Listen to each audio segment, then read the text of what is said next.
and welcome back to another episode. So, can't quite believe we haven't done this before. We are doing my top 10 Atari Jaguar games. Now, please ignore the background. I have been tearing through a number of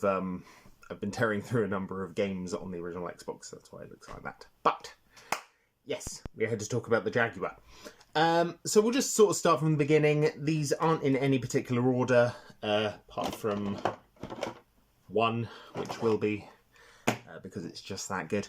So, yes. Tell you what, let's start with these two. In number 10 and number 9. Iron Soldier 1 and 2.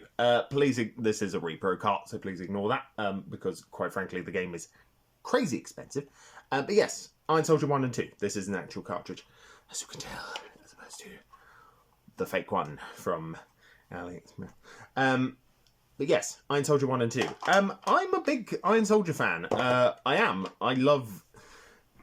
for a first-person shooter, which it kind of sort of is... well, it's a mech shooter, let's be honest. It's a mech game. But for a mech game of its time, it plays remarkably well. And with both Iron Soldier 1 and 2, their main benefits actually come from, rather nicely, they come from... the fact that the number pad on the Jaguar controller lets you select weapons on the fly. Now, some other shooters do this. We'll get to those very shortly. There are a couple on this list because I'm a big shooter fan. But Iron Soldier specifically has these... It makes the game a lot more fluid than it would be otherwise. So, for example, with Metalhead on the 32X...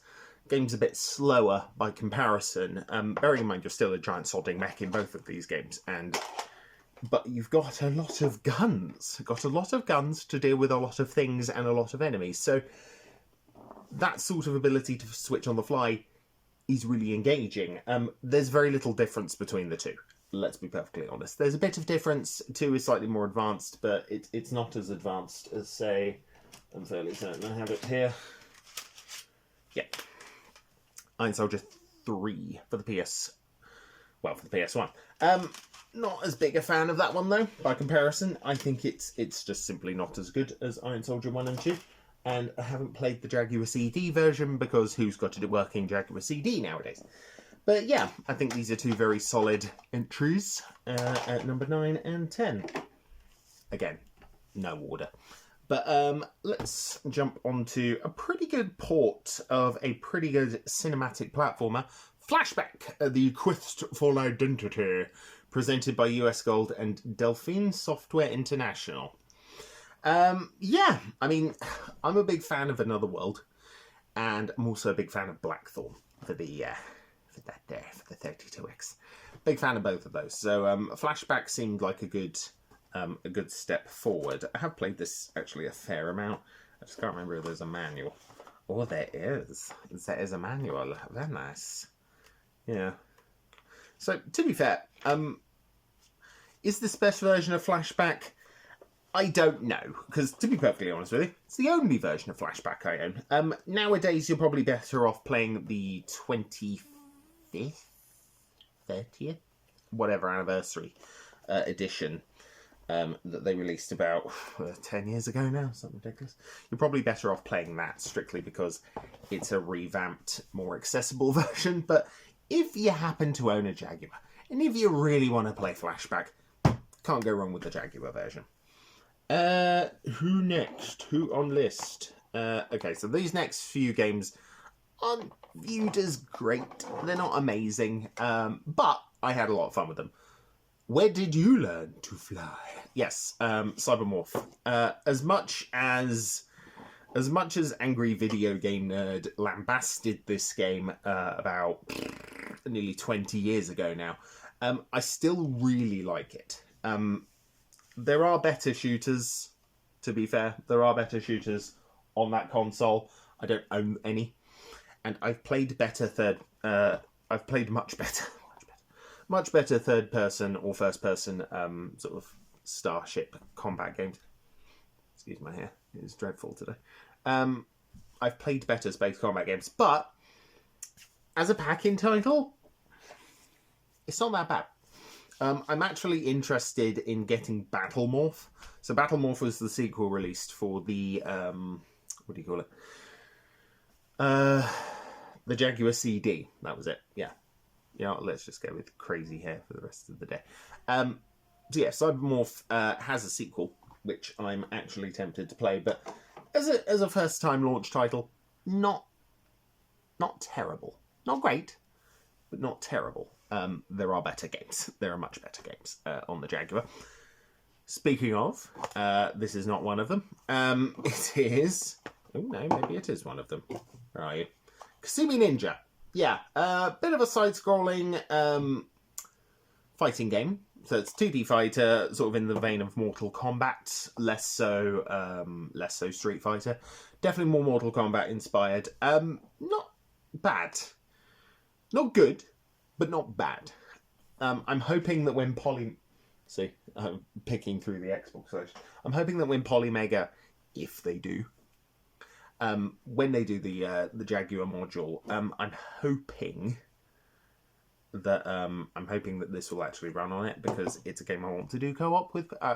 It's a game I want to play multiplayer with people. It's just I don't own another Jaguar controller, so I haven't actually got around to it. Whilst I've got 2 controllers for the Polymega, so ding ding, yes please. Yeah, Kasumi Ninja, not an amazing by any stretch of the imagination fighting game, but one of the better ones, considering it's fairly lackluster library. The only game that really beats it out is Ultra Vortec.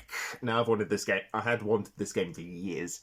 Even when I originally had an Atari Jaguar. I got rid of it in 2022 because I wasn't playing it. And a guy nearby was offering a decent price, so I sold it to him. So whatever.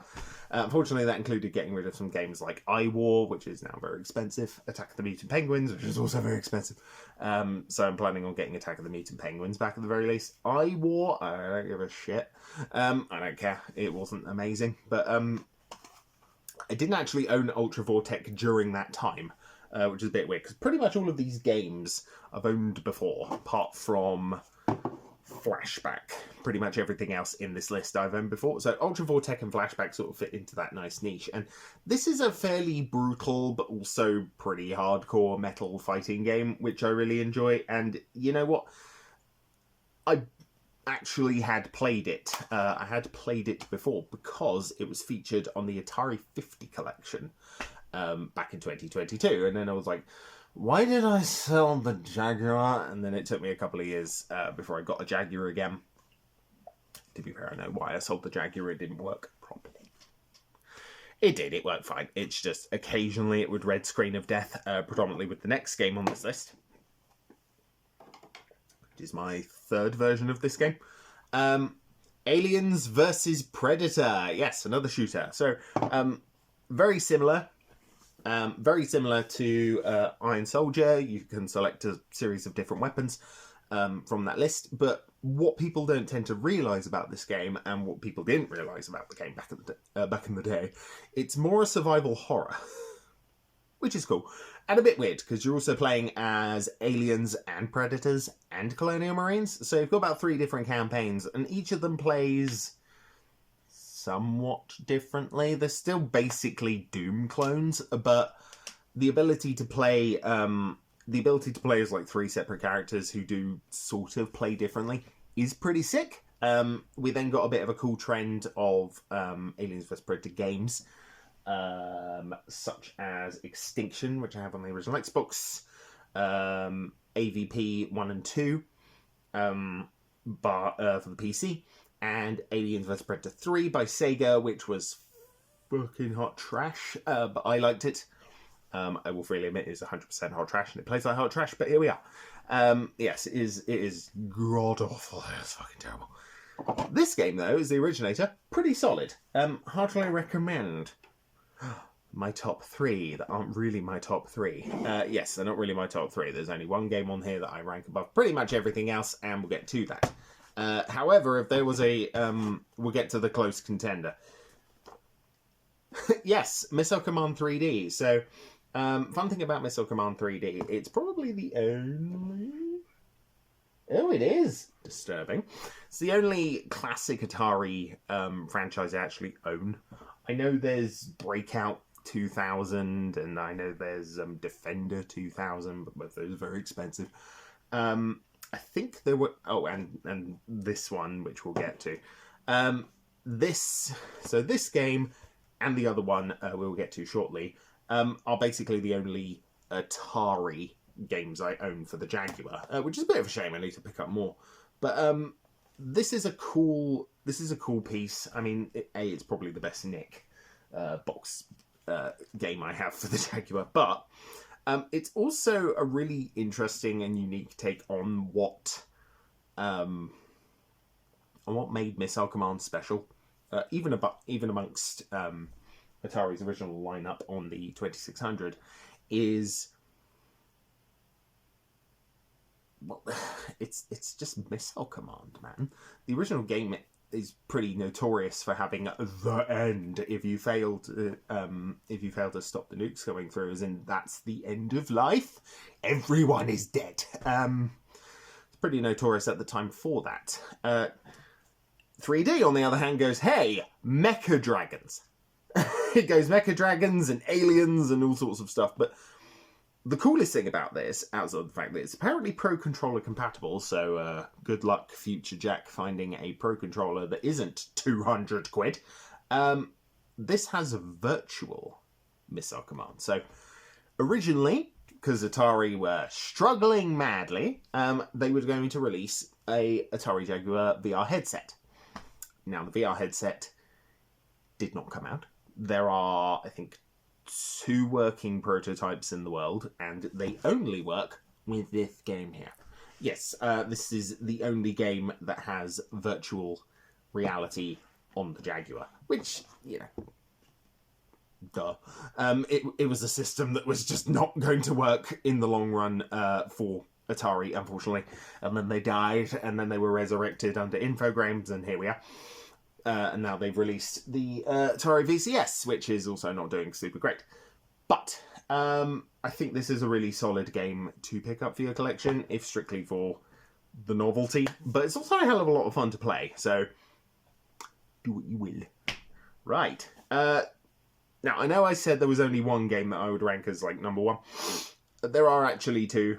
We've got number 1 and number 2, and everything else is non-list. Is not in order. So, number 2, Wolfenstein 3D.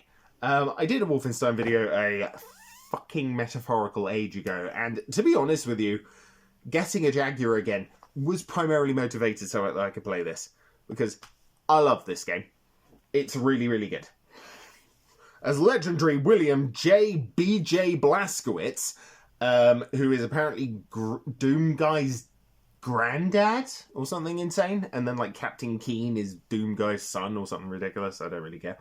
But you exterminate Dahlia, you destroy old Mustache Chops' legions and legions of World War II Germans, and sort of go from there. I'm not allowed to say certain things on the internet, but that's okay. You also kill mutants and dogs. And Mecha Schmittler, which is fun. So yes, solid game. The granddaddy of all first-person shooters. I'm still waiting for somebody to port Spear of Destiny to the Jag so I can play it, but we're not there yet.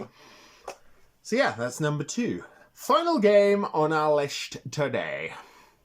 Tempest 2000. My favourite game period. My favourite game period on the Jaguar, 100%. Completely uncontested. Wonderful music. 1 to 2 players. It features the original Tempest, a bunch of really weird psychedelic music, a bunch of really weird psychedelic levels, and it's probably the only game on the Jaguar where I went, I need to keep this. I didn't keep it, but it was the second game I picked up after, I think, Cannon Fodder, Total Carnage, and Wolfenstein. I went, yo, back in my pocket. So yes, we bought Tempest 2000 again. Again, mostly prompted by the Atari 50 collection, because that was on there as well. I like this game so much, I actually grabbed... there you are.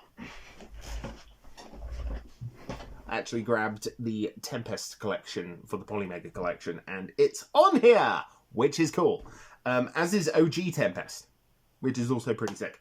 And iRobot, but that's a different story. Yeah, Tempest 2000. Perfect game. So, top 10 Atari Jaguar games. Very cool. Very big fan.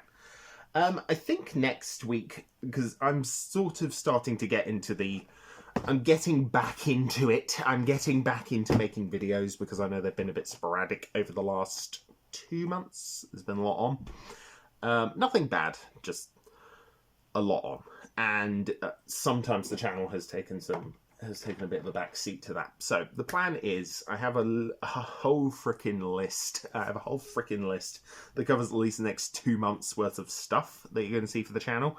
So next week we will be looking at weird Nintendo controllers, or more specifically how Nintendo's controllers have fluctuated between to and we'll go from there.